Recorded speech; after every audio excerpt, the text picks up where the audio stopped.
So today's video is a quick one, but it could easily be a really long drawn out video or a series of videos. But essentially I want to talk about the concept of weight loss or fat loss as a type 1 diabetic. Now, there's plenty of information out there about fat loss in general when it comes to your diet and your exercise. Ultimately, it's going to come down to you want to, burn more calories than you take in, and over time that's going to lead to a loss in weight/body fat. So there's a lot that we could get into there, but I would encourage you to go to different resources for that just because they've already done it really well, and I'm not going to really talk about anything different there. The unique aspect for us as type 1 diabetics is that we're also using man-made insulin, and that's where a lot of the fat loss challenge around type 1 diabetes comes into play. So first thing to understand is that insulin is a storage hormone. It's going to help us store the nutrients that we acquire from food. And that basically means that if we're not using insulin efficiently, we could be storing more than we would like, which then leads to making it difficult to get rid of fat. So a couple of quick examples.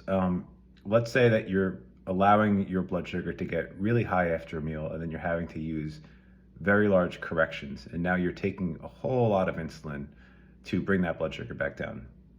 Another example might be, let's say you're doing a really good job trying to be aggressive with your meals, and you're finding that unfortunately your blood sugar is getting low afterwards, or you're trying to do all this hard work by losing weight and going to the gym and exercising really hard, but then you're having a low blood sugar, which you then have to correct with sugar. Now, a lot of that, again, if you think about it, it has to do with just the amount of insulin that you used and when you used it.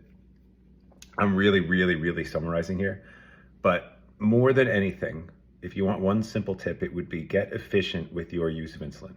That doesn't mean use too little. That doesn't mean use too much. It means know how your insulin affects you and the foods that you eat, and try to keep that blood sugar as balanced as possible.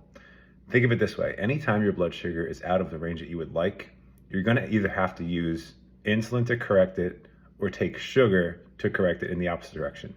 Both of those can help you, will cause you to potentially store more fat than you would like. So a couple of ways to do that is, first, really dial in your carb ratios. Same goes with your correction factors. Lots of resources out there on that, particularly like the Juice Box podcast is where I learned most of that, but you can also speak with your doctor or a diabetes educator to get more information on how to get those numbers nailed down.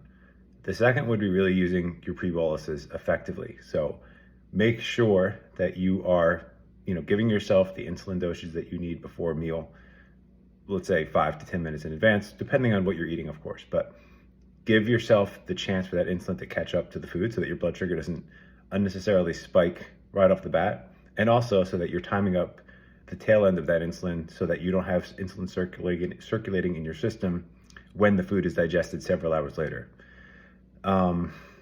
There's a ton I could say here, but really it's something that I think everybody that got type 1 and is trying to lose fat or maintain a fit lifestyle should consider. It's inefficient use of insulin or not knowing how it's going to affect you and always having to correct that on the back end is probably one of the biggest causes that makes our situation more difficult than other people who are trying to lose body fat.